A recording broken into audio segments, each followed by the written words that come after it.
Ramadan. Assalamu alaikum wa rahmatullahi wa barakatuh. Welcome back, listeners. I know many of you have been looking forward to the Mansoor Shuman interview. I have to tell you, however, that unfortunately he's running a bit late, but we are going to be speaking to him during this show, so please stay tuned.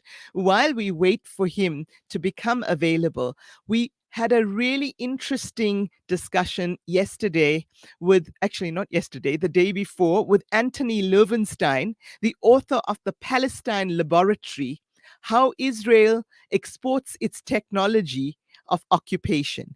And it was an interesting read for me. I'm actually reviewing the book, but also a really, really chilling take on the kinds of military and surveillance apparatus that Israel uses Palestinians as guinea pigs for and then sells to the rest of the world. So without further ado, let's cross to that interview with Antony Loewenstein. I mean, this has been going on for years, but since October 7, they're on the wrong side of history, to put it mildly.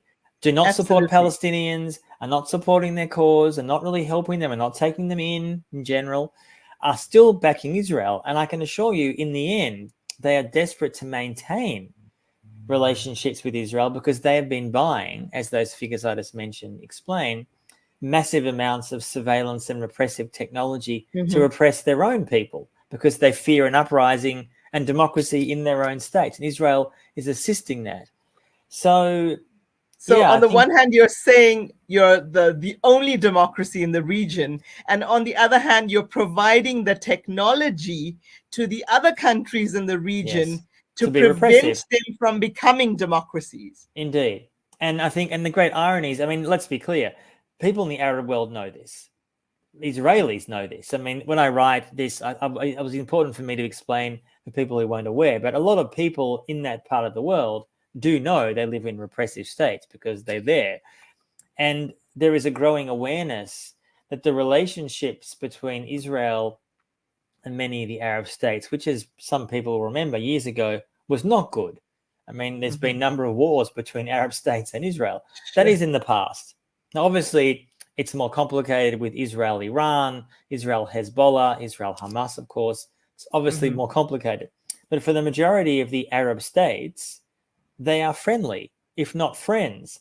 And even though Israel has killed 40,000 Palestinians in 5.5 months, even that is not enough for Arab states to cut ties. Now, if one cannot view that as something which is deeply contemptible, all the leaders, UAE, Bahrain, Egypt, Saudi, the list goes on.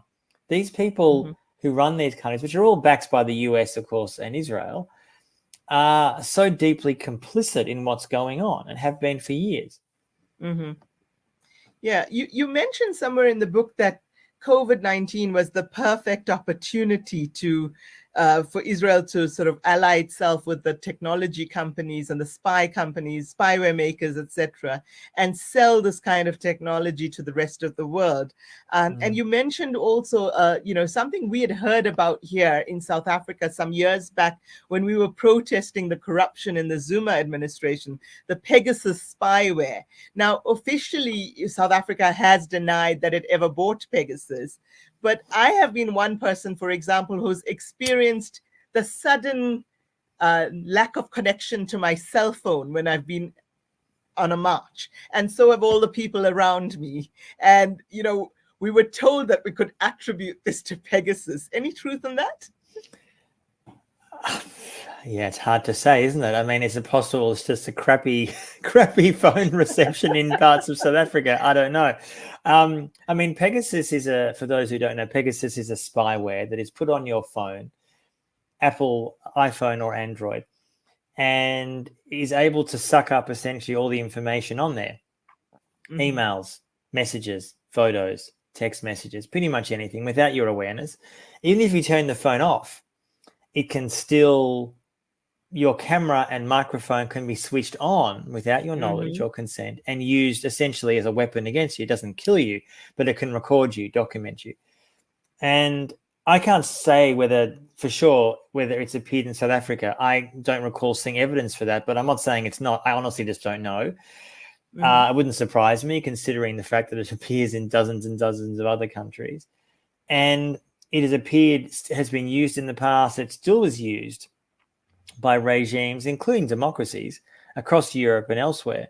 And Pegasus is only the tip of the iceberg, because the company behind it, without wishing to go into too much detail, is in economic trouble at the moment. Even if that company goes under tomorrow, it makes no difference, because there are many, many other similar companies doing exactly the same thing. And at the moment, there is no global regulatory system for spyware. It doesn't exist. So, and of course, no country wants to take the lead on this, because they all want access to it themselves. Everyone is addicted to spy. When I say everyone, regimes, governments, military, police, intelligence, to have that power to spy on people, where, years ago, in the bad old days, you needed someone to kind of stand outside your house or tap your phone. That's long gone. Obviously, Pegasus is a form of, I guess, tapping your phone in the modern era. But the technology has got so much more sophisticated now that, and there's been no government, as finally that I've ever seen, really in any country, that's seriously been held to account for using this spyware at all. Right. So the chapter in your book that really, I think, scared me the most was this precise one, the one that says Israeli mass surveillance of the brain of your phone. So you're basically saying that even if this company does go over, the technology is out there and it's becoming more and more sophisticated, that your government or anybody who really has the money to buy the technology can be spying on you at any given time without your knowledge through your cell phone. I am basically saying that. I mean, let me just briefly explain that. I'm not suggesting every single, for example, South African. I mean, I'm aware of the political issues, challenges in your country, so I'm well aware of them. But I'm not suggesting every single South African watching this should think, oh my God, someone's listening to my phone calls every day. That's not the case. But what is the case is that the technology which is now available to be used to spy on people through mobile phones and other tools is ubiquitous. And of course, not just Israel does it. The US does it in many places around the world. China often does it against its own citizens. The Russians do it. The Turks do it. It's not just Israel. But the difference to me is that because Israel claims to be a democracy, Israel is now the 10th biggest arms dealer in the world. And Israel has on its doorstep a ready-made population of occupied Palestinians, sort of indefinitely. And it's pretty disturbing for me to see what's been happening in Gaza. Obviously, like all of us, we're just shattered and outraged by what's happening there at the moment. Sure. And I've been seeing in real time, Israel is testing new weapons as we speak. Surveillance tools, weapons, drones, it's all being tested in real time. And I can assure you that many other nations in months and years ahead are going to be buying that technology. Even some nations that say they're appalled with what's happening, many of them will end up buying that technology because they themselves want to get so-called battle-tested weapons that has been, inverted commas, successfully tested in Gaza and is seen to work. Horrifically successfully, yes. Absolutely. And until there are things like arms embargoes on Israel, which is desperately needed now, this situation will not change. Right. Let's just talk a little bit, if you will, about drones and other unmanned surveillance techniques and military, even, strike weapons, etc. The United States used similar technology to strike against targets in Iraq and Afghanistan and elsewhere, right? And we saw that when certain of the hospitals, the museum, the mosques in Gaza, the oldest church in Gaza, some of those attacks did appear to be precision guided but unarmed.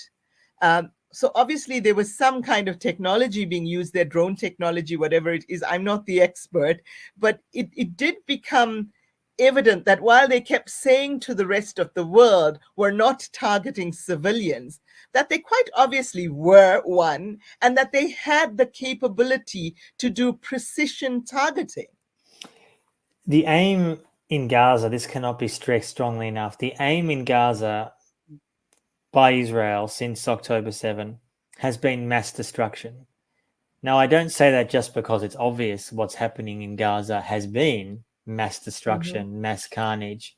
the place has been made unlivable, including for many friends of mine who would never have considered leaving. I mean, not because life in Gaza before October 7 was fantastic. It was very challenging. It's nothing like it is now. Mm-hmm. But the aim is mass destruction. And I say that based on both sources that I've been speaking to, Israeli journalists who've been doing some reporting on this. One of the things that Israel's been promoting is so-called artificial intelligence-enabled warfare, the argument that says we are using all this technology and tracking and surveillance to say that we're going to just go after Hamas terrorists. That's what they claim. When in fact what's happening is the opposite.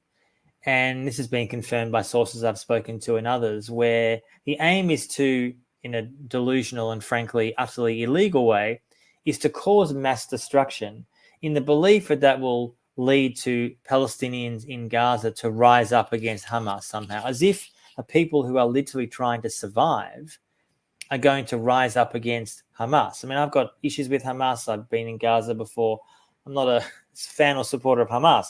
But regardless of that, this idea that somehow AI warfare, as the US and Israel claim it is, much more pinpoint targeting, it's nonsense. The evidence is the opposite of that. And what's scary is that I've been seeing, even just this week in the Israeli press, just in Hebrew, that these tools, these AI-enabled tools, are being promoted almost as an advertisement to sort of say, you see, world, you can have these tools as well. You can also fight your wars like this. And the fear is you don't even have to risk soldiers on the ground, really. Indeed. And obviously, Israeli soldiers have died in the war. We don't know exactly the number. Israel has official figures, but I'm skeptical it's not undercounted. But yes, I mean, this is the whole argument that the US and Israel claim that war is becoming cleaner. This is what they say. The evidence for the one war ring, for the one actually attacking the others. Sure, it's cleaner because you're not subjecting your soldiers to the trauma of the bloodiness and the goriness of war if you can conduct it at a distance, right? I mean, that's true. And again, without wishing to get in too much in the psychology here, but there's a lot of evidence that in fact many drone pilots, American and Israeli, have profound PTSD. They're not literally the ones doing the fighting, and this is not a defense of them by any means, but there's a lot of evidence. I think I mentioned some in the book, and there's been other studies on this, that many of them stuck in some place thousands of miles away, although in Israel it would be obviously in Israel, but the US often has it in Iraq and Afghanistan over these, or Syria. And these people are traumatized because they're essentially killing people what looks like a video game. And it's not cost-free for them either. Not that I said I have a great deal of sympathy for them, just for the record, but still it's not cost-free for them either. Right. No, that makes sense. But I'm thinking in terms of, mothers, parents allowing their children to be drafted into the military. It's much easier to make that decision if your child is sitting in your own country conducting war, rather than going into a war zone in the direct line of fire, as it were, from the other side. So this idea of clean war, as I said, is all very well on the one side, but it's incredibly ugly and dirty on the other. So dirty. And I mean, just as an example, Israel's been testing robot dogs in Gaza, who are obviously not real dogs, they're robots. And the aim in the end, which is what's already appearing, by the way, on the US-Mexico border. Now, this is sort of what I try to show in the book, that global Palestine, the Palestine Laboratory, there's different ways to describe it. What's happening in Palestine is not staying there. It is being exported globally. And what many people like me and others worry about is the Palestinianization of various places. So in many other places around the world, ghettos or tent cities, or whatever way you want to describe the people who are poor, who are vulnerable, who don't have the technology themselves. Yes. Including in very much in your country in parts, I'm well aware of that. That not everything, again, to be clear, is simply inspired by Israel. It's more complicated than that. But in many places around the world, if you have Israeli weapons and technology and advice that is given by the Israeli government and Israeli officials and Israeli companies, you are exporting the idea of Palestine. And because there's been complete impunity for Israel for decades, even after October 7, let's be clear, no one is stopping this war. Who is stopping the war? No one. You think the Western powers care about Palestinians in Gaza? The entire EU is pretty much on board with a few exceptions. America is funding and arming the Israelis. My country, Australia, is on board. I'm also a German citizen. Germany is insanely on board to appease their own Holocaust guilt. Absolutely. The world gets away. Israel gets away with it. And until that changes, until there is a price that Israel pays for essentially genocide, which is, I would argue, what South Africa was trying to impose on them, this will not change and it'll keep on happening.